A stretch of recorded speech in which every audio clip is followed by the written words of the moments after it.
In Episode 11, Define Meaningful Security Metrics and Track Outcomes, we focus on building a measurement system that actually influences how security decisions are made, not just how slide decks look.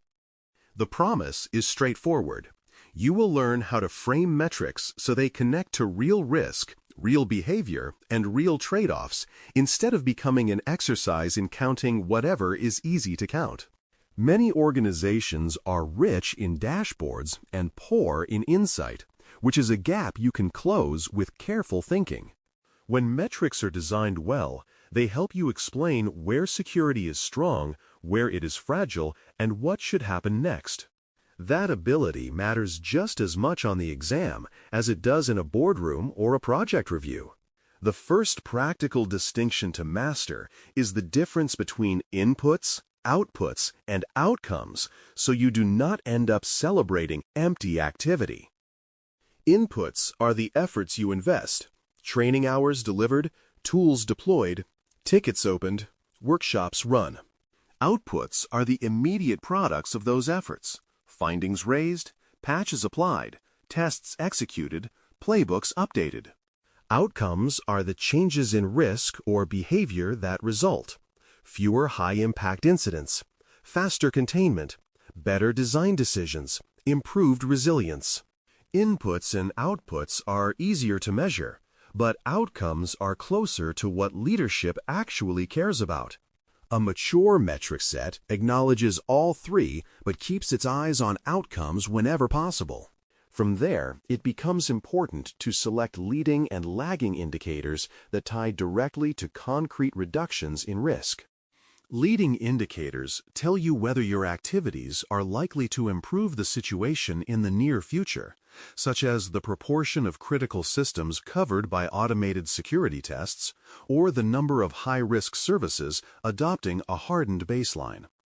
Lagging indicators reflect the results of past decisions, like the number of significant incidents per quarter or the frequency of repeat findings at audits. Neither type is sufficient alone. Leading indicators show whether you are on track, and lagging indicators confirm whether the promised benefits materialized. When both are connected to specific risk scenarios, you avoid metrics that look impressive but do not change outcomes. To keep this discipline grounded, you can apply the familiar pattern of specific, measurable, achievable, relevant, and time-bound, often abbreviated as SMART, to each metric you design. Specific means the metric describes one clear thing, not a vague category. Measurable means you can obtain the data consistently, not just occasionally when someone has time. Achievable reminds you to pick targets that stretch the organization without setting it up for failure. Relevant ensures the metric aligns with risk and strategic priorities rather than personal preferences. Time-bound captures when you expect to see movement, which turns a static number into a trajectory you can evaluate honestly. Anchoring measures to objectives, controls, and concrete stakeholder questions keeps your metric catalog from drifting into abstraction. Each metric should be able to answer, which objective does this support? Which control or set of practices does it reflect?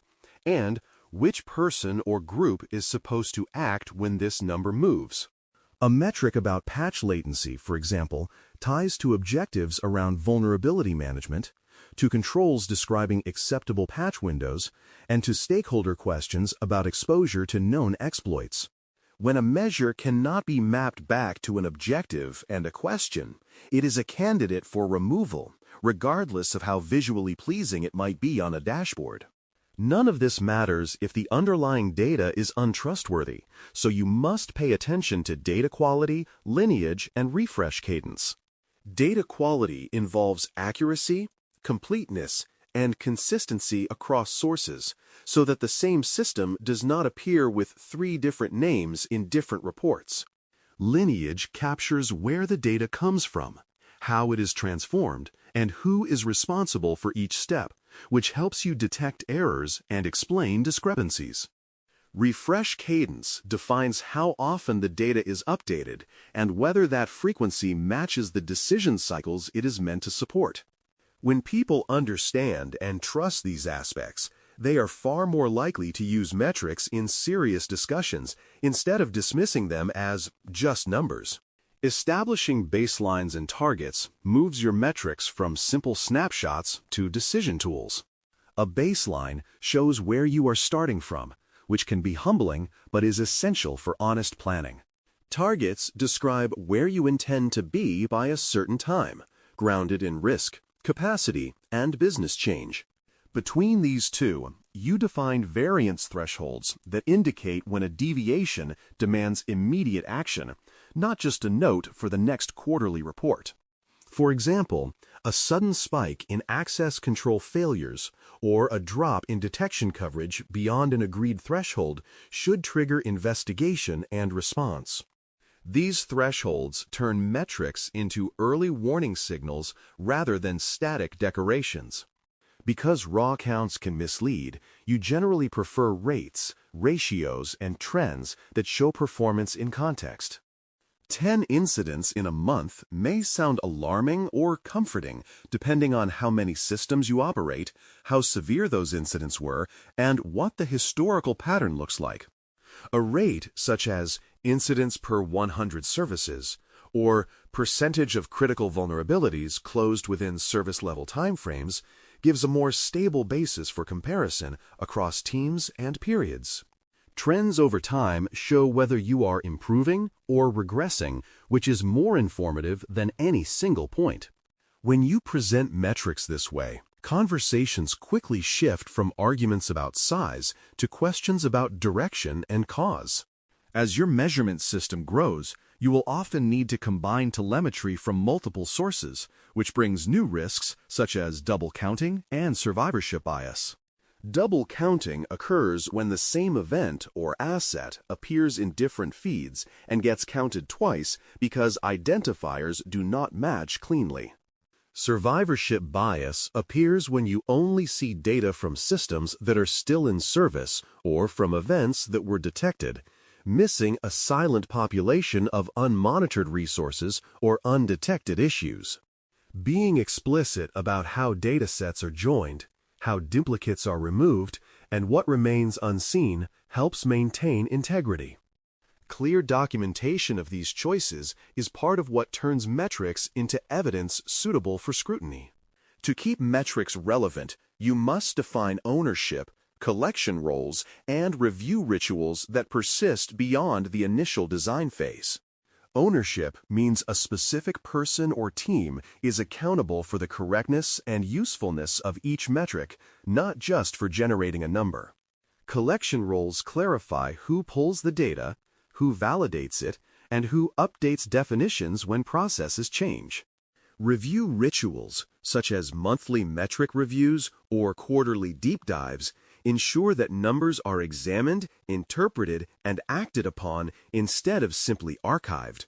This governance helps prevent dashboards from becoming abandoned once the initial enthusiasm fades. Interpreting metrics effectively also depends on simple narratives that explain why changes occurred and what should happen next. A chart showing improved patch compliance is more powerful when accompanied by a short explanation linking the change to a specific initiative, such as improved automation or clearer policy. Likewise, a setback in incident response time invites a narrative about staffing changes, new system complexity, or gaps in training. These stories do not replace numbers. They give them meaning and help stakeholders connect metrics to the lived reality of teams. Over time, narrative discipline prevents overreaction to normal variation and underreaction to emerging patterns. Any serious metric program must also look for unintended consequences, because people respond to measurement, sometimes in surprising ways. A metric that rewards closing large numbers of tickets may incentivize shallow fixes or over-fragmented work. A focus on low vulnerability counts might discourage honest reporting or encourage teams to push risky components into unmeasured corners. When you detect these patterns, the responsible move is to redesign or retire the harmful metric, even if it is popular or easy to capture. This willingness to adjust shows maturity and protects the integrity of your measurement system. A brief mini-review draws the threads together. You can define inputs, outputs, and outcomes. Frame metrics using the specific, measurable, achievable, relevant, and time-bound pattern, and link them to objectives and controls. You understand the importance of data quality and lineage, baselines and targets, and meaningful variance thresholds. You can explain why rates, ratios, and trends beat raw counts, and how ownership, narratives, and continuous tuning keep metrics alive and useful. Most importantly, you can recognize when a metric is no longer serving its purpose and needs to be refined or removed. This perspective equips you for exam questions that test your ability to design and critique measurement systems. The conclusion for Episode 11 is to focus your attention on a single metric that matters in your environment and make it better.